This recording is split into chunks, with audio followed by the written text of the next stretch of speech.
Olá a todos, sejam bem-vindos a mais uma aula de patologia. Hoje falaremos sobre as alterações patológicas das fibras colágenas e reticulares. Se esse conteúdo faz sentido para você, curte o vídeo e segue o canal. Já faz agora, porque senão você vai esquecer. Falaremos numa exploração abrangente das modificações estruturais e funcionais dos componentes fundamentais da matriz extracelular, suas causas genéticas e adquiridas, e suas manifestações clínicas em diversos sistemas orgânicos. Mecanismos de alteração do colágeno. Defeitos genéticos. Comprometem a estrutura, síntese ou degradação do colágeno através de mutações em genes codificadores de cadeia alfa ou em genes que controlam modificações pró-translacionais. E as alterações adquiridas interferem na síntese ou degradação do colágeno por meio de deficiências nutricionais, toxinas, processos inflamatórios ou doenças metabólicas. As alterações do colágeno representam um aspecto amplo de condições que afetam a integridade estrutural dos tecidos conjuntivos. Manifestam-se em múltiplos sistemas, com gravidade variável.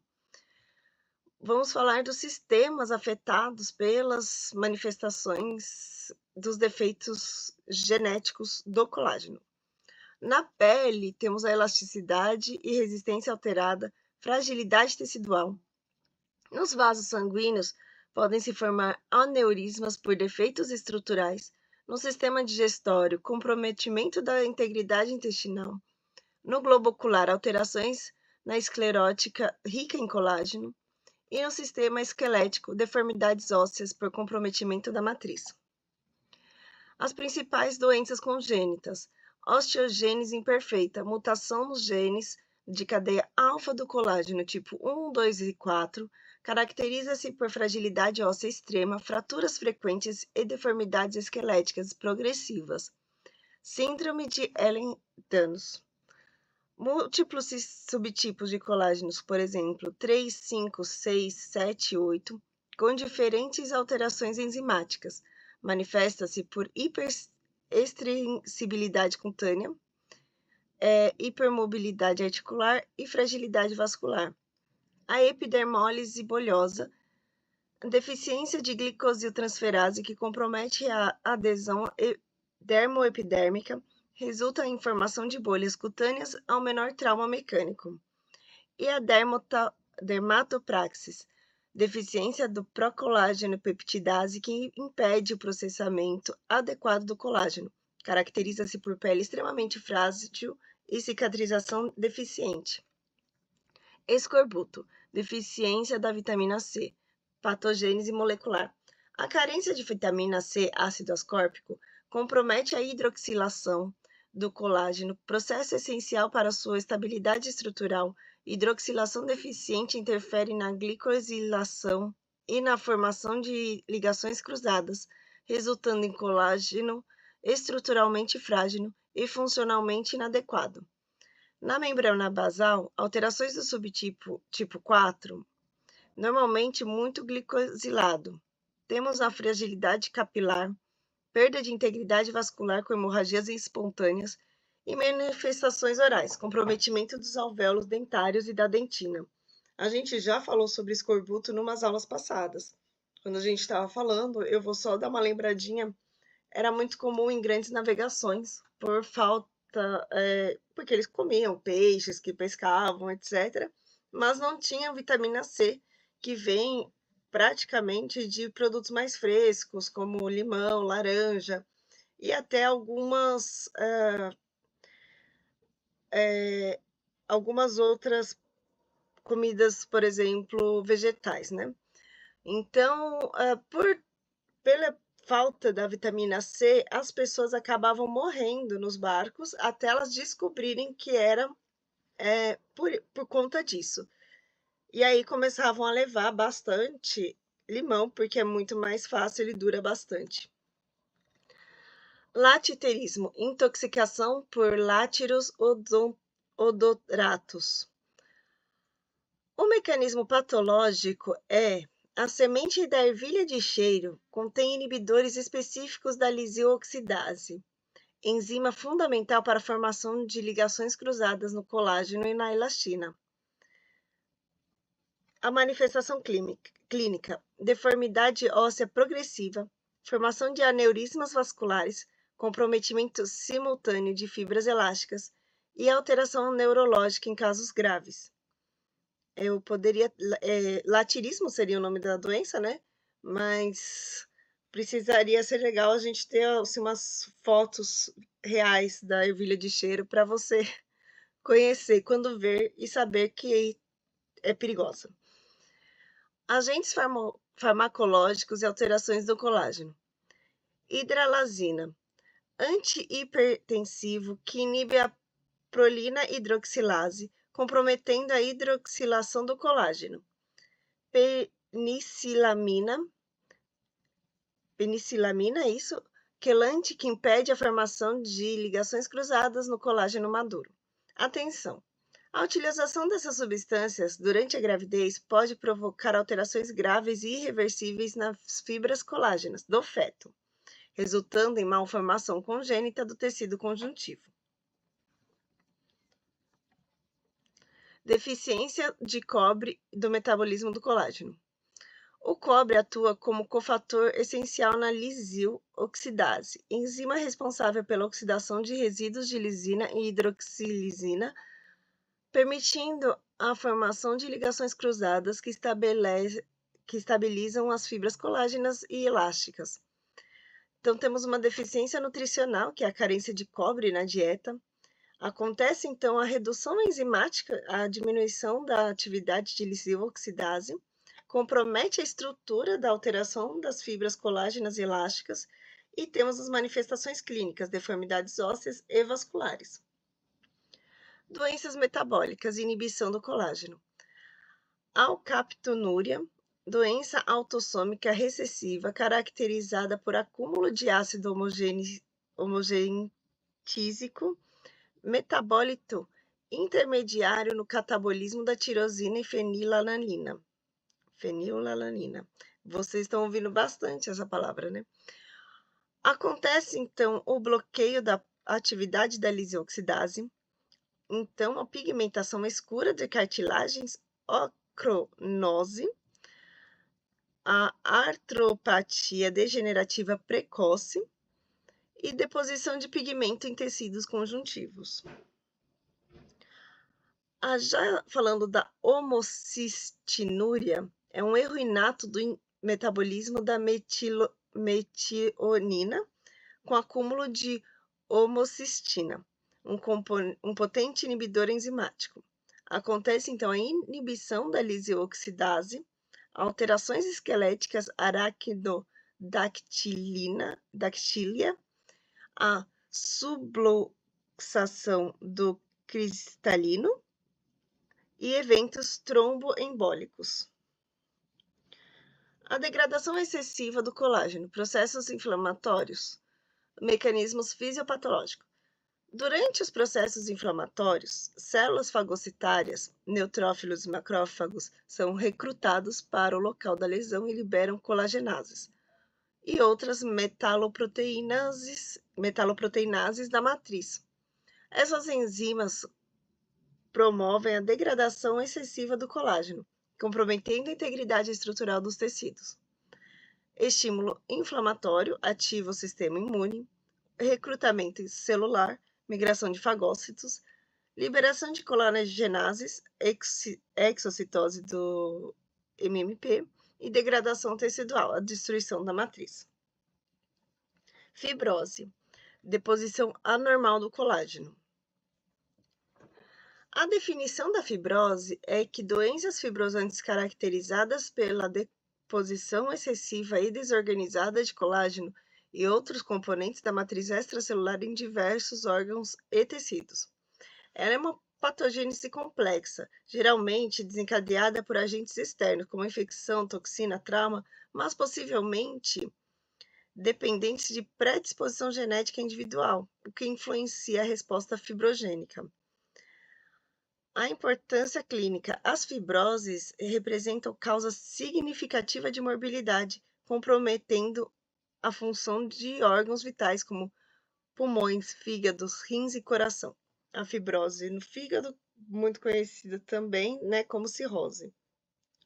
A cirrose ela começa com a inflamação do fígado. A inflamação é curada, mas ao invés do fígado se regenerar, ele acaba criando fibrose e vai comprometendo a função do fígado até o fim. Com o mesmo do pulmão, por exemplo, em algum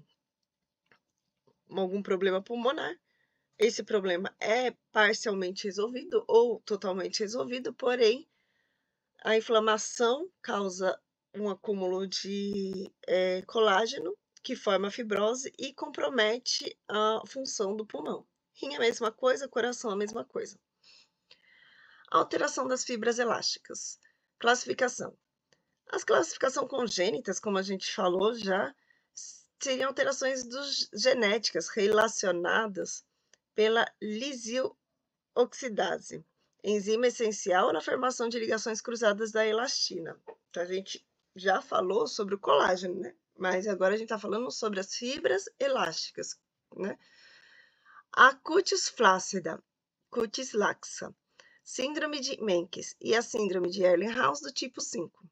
Alterações adquiridas, associadas a defeitos na síntese, inibição enzimática ou distúrbios sobre as fibras já formadas, degradação e fragmentação.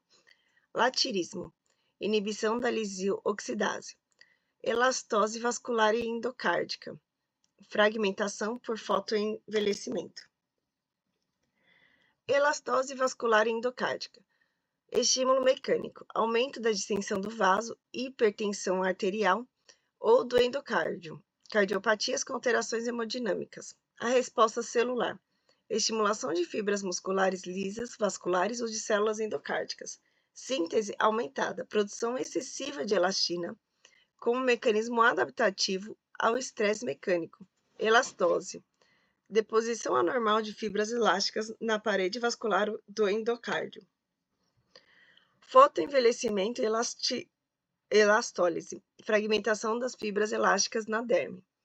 A exposição prolongada à radiação ultravioleta e processos de senilidade causam fragmentação progressiva nas fibras elásticas da derme, fenômeno impropriamente denominado de degeneração basófila do colágeno. Redução da elasticidade, perda de fibras elásticas em pele exposta ao sol, aumento das elastases, atividade enzimática degradativa elevada e redução das antiproteases, diminuição de inibidores enzimáticos protetores. Síndrome de Marfan, defeito da fibrilina. A base molecular resulta na anormalidades na proteína fibrilina, componente estrutural essencial das fibras elásticas. Os defeitos mais evidentes ocorrem em tecidos ricos em fibras elásticas e suas manifestações clínicas: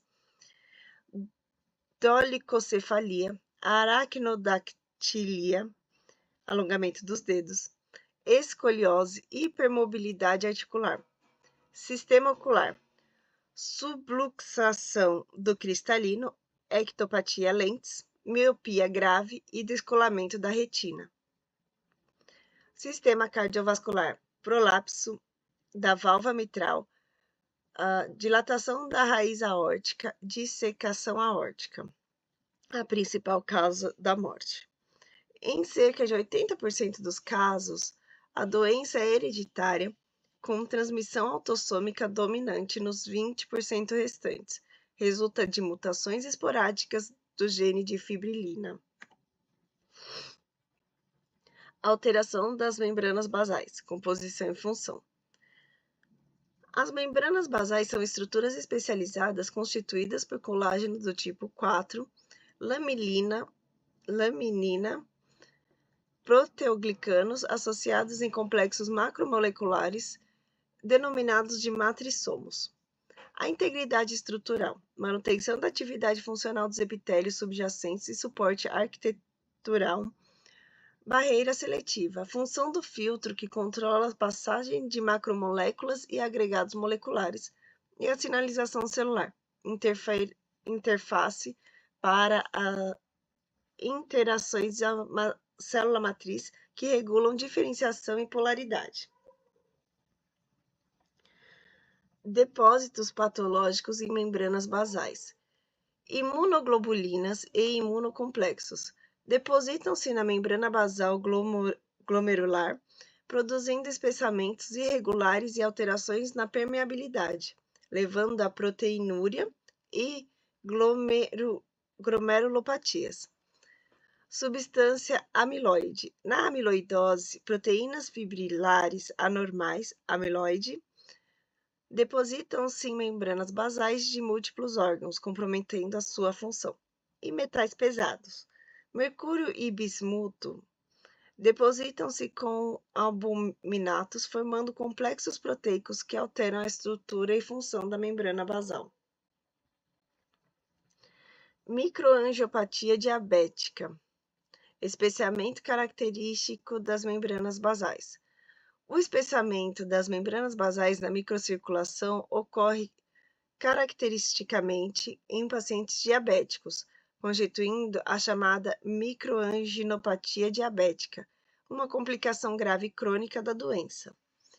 Hiperglicemia crônica, elevação persistente da glicose sanguínea. Glicosilação deficiente, alterações na síntese do colágeno tipo 4 pelo endotélio. Hiperglicação de proteínas, formação de produtos finais de glicação avançada, AGEs, e formação da membrana, disfunção dela. Alterações dos complexos macromoleculares e estruturais. A transformação do interstício, hialinose e hialinização. Transformam a hialinose. Caracteriza-se por depósitos acidófilos no interstício formados por proteínas do plasma que exudam e se depositam na matriz extracelular. Hialinização do interstício. Alteração de fibras colágenas e substância fundamental tornam-se intensamente acidófilas, com fibras tumefeitas e homogêneas. Queloide cicatrização hipertrófica. Esclerose sistêmica e progressiva. Diversos tipos de fibrose. Perda do aspecto fibrilar normal. A íntima das arteríolas em hipertensão arterial, né? Isso a gente está falando da hialinose. Vasos em diabetes mellito, lipohialinose, associação com lipídios e mesânclise glomerular em glomerulopatias. Aí a gente vai então terminar essa aula falando sobre a transformação do mucoide e do fibrinoide. A transformação do mucoide consiste no aumento da substância fundamental amorfa, com dissociação das fibras colágenas que ficam dispersas em fibrilas finas, conferindo aspecto do tecido mucoso. Doença reumática, lesão mais precoce relacionada com anticorpos ou imunocomplexos na matriz. Hipotireoidismo, mixedema, transformação do mucoide da derme por razões ainda não completamente esclarecidas. Transformação fibrinoide. Alteração característica pela deposição de materiais acidófilos semelhante à fibrina, com origem variada, conforme a condição patológica. Doenças por imunocomplexos, deposição vascular com ativação do complexo e digestão enzimática, hipertensão maligna, exudação plasmática com necrose de células musculares e úlcera peptídica. Mistura de fibrina com restos necróticos epiteliais. Por hoje, essa aula foi um pouco mais difícil e a gente vai começar a ter umas aulas um pouco mais difíceis, principalmente a partir da nossa próxima playlist. Mas espero que tenham gostado da aula. A aula sim, né? Como quem já me acompanha sabe, a gente praticamente está lendo o livro do Boglioli de uma forma um pouco mais facilitada. Então, não é bem uma aula com o professor, tal, contando muitas coisas, é mais uma leitura junta e que eu fui separando e arrumando os textos de pouquinho em pouquinho para formar essas aulas e ficar um livro um pouco mais compreensível. Quem provavelmente vem às vezes, pesquisei amiloidose e caiu na próxima aula, provavelmente, e vai falar, entender e ver o texto e ver que não entendeu nada, né? Porque às vezes a pessoa ela vem meio do nada, mas a ideia é para ajudar quem está estudando patologia em todas as universidades com essa matéria.